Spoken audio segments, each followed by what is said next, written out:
DK Audio presents The Mythology Book, read by Emma Fenney. Introduction. Myth is in the facts of the mind made manifest in a fiction of matter. Maya Deren, anthropologist. With rare exceptions, such as a recently discovered Amazonian tribe, the Parajas, every human culture has developed its own mythology to explain its origins and make sense of the phenomena observed in the natural world. The word mythology comes from the Greek mythos, meaning story, and logia, knowledge. Myths tell of the creation of the world or predict its end. They explain how animals were made and the land formed. They bridge the world of humans and the world of the spirits or gods. They try to impose order on a terrifying chaos and to confront the mysteries of death. Crucially, myths are also the foundation of religions. They define cultures and codify their values. Ancient civilizations. The mythologies of the ancient world take up much of this book.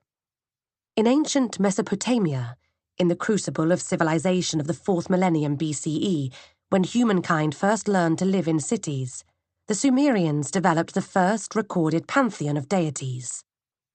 It was preserved in statues, carvings, and ancient texts, such as the Epic of Gilgamesh, in which the eponymous hero searches for immortality. Such a quest was repeated in myths the world over. Subsequent Mesopotamian civilizations developed, demoted, or culled the Sumerian gods and the myths associated with them. The powerful goddess Inanna, for example, became Ishtar in the Babylonian pantheon, and later the Phoenician goddess Astarte. Like other civilizations, ancient Mesopotamia was shaped by the narratives it used to explain the cosmos. Its rulers were guided by the gods, whose capricious will was interpreted by priests. The gods had to be continually praised and placated. During the Akutu, a 12-day festival held in the great temple of Marduk, people chanted the Enuma Elish, the Babylonian myth of creation, with the force of a magical incantation in their ritual re-energizing of the cosmos. Great cultures.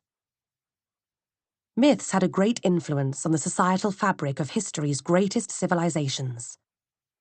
The rich and complex mythology of ancient Egypt emphasized the creation of order out of chaos. Such stories validated the governance of society and legitimized a status quo in which the pharaoh himself was viewed as divine and therefore worthy of being served. The Egyptians also saw time as cyclical. Events that happened in their society were merely repeating what had happened before and had been recorded in their myths. In ancient Greece and Rome, the foundation myths of city-states were fundamental to the concepts of citizenship. They bound ideas of patriotism and common interest with divine authority. In Greece, which consisted of more than 1,000 city-states, each had a founding myth and a protective deity, which led to a highly complex set of myths that was often contradictory. It took the poets Homer and Hesiod to create a comprehensive Panhellenic record of Greek mythology. Homer's epic stories, the Iliad and Odyssey, and Hesiod's Theogony comprised the first and most authoritative attempts to weave the disparate Greek myths into one narrative thread. In ancient Rome, the local myths of Italic peoples, such as the Latins and the Etruscans, blended with the Greek myths that had gone before them. The poet Virgil composed a foundation myth for Rome, the Aeneid, consciously modelled on the epics of Homer, while Ovid retold many Greek myths in his narrative poem Metamorphoses, and recorded the myths of a number of purely Roman deities in his poem on the religious year Fasti.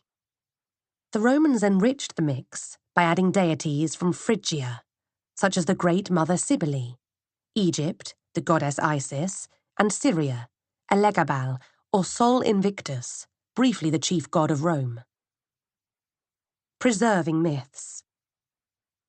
Myth takes all the things you know and restores to them the rich significance hidden by the veil of familiarity. C.S. Lewis, writer, scholar, and author of the Chronicles of Narnia.